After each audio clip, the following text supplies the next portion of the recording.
Edexcel Core Pure, second order differential equations 2, non-homogeneous equations, particular integrals involving the exponential function. We've previously seen that the beginning of the process is to look at the homogeneous case and to solve the homogeneous case in order to get the complementary function. We then look at the non-homogeneous differential equation in order to find what's called a particular integral. And together these two give us the general solution.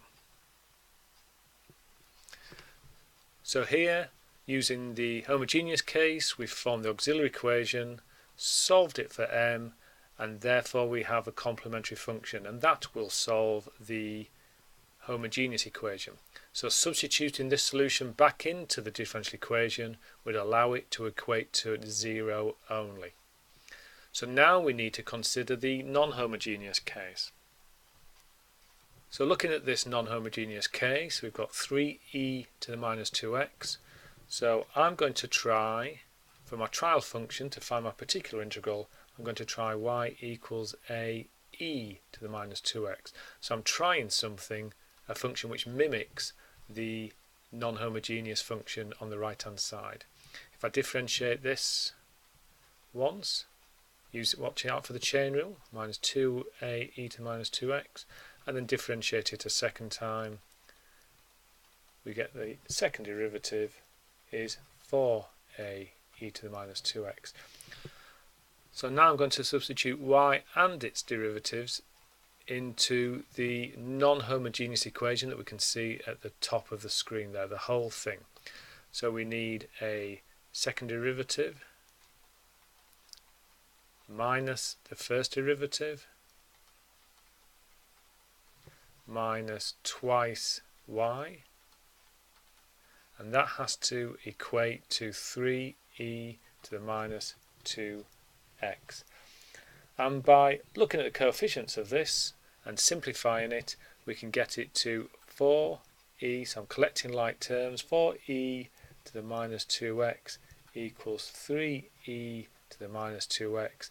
And by comparing the coefficients now, we can see that 4a is 3 and the a is 3/4, and having found a, we have successfully found a particular integral which will work, and that would be y equals 3/4 of e to the minus 2x.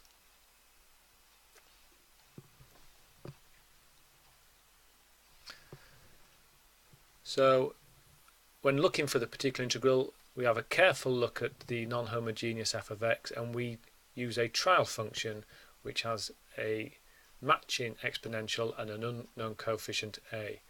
By substituting both of the derivatives and y into the non-homogeneous equation, we were able to find a and therefore find the particular integral. So the complementary function, which came from the homogeneous case, along with the particular integral, which satisfies the non-homogeneous case, together they give us the general solution to the differential equation. And we can look at the behaviour of a and b and the general behaviour of this general solution in a GeoGebra file. So at the moment I've set the values of a and b both to 1/2, and let's have a look at how the solution behaves. If we consider large values of x first, so when x is tending to infinity, these two exponential terms will tend to 0, and the dominant term becomes this a e to the 2x. So if we look at large values of x, we can see that the red solution stays very, very close to the blue exponential curve, which is a e to the 2x. So I'll just set that at somewhere like 0.5. Now if we look at b, and so look at negative values of x, the red solution doesn't seem to be getting close to either of the exponentials, and the reason is when x is negative, the e to the 2x term gets close to 0, and we have both of the final exponentials are becoming dominant, and therefore we don't have a single dominant term. So by controlling A and B, we can see different solutions to the equation.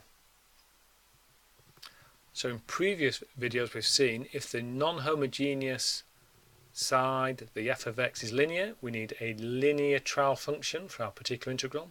If it's a polynomial in the non-homogeneous side, then we try a complete polynomial. And if it is a combination or individual trigonometric functions, then we have to use both of them in our trial function. We now know that if it is an exponential function in the non-homogeneous case, then we would try something like little a e to the px. In the next video, we're going to be looking at the particular integrals and the special cases.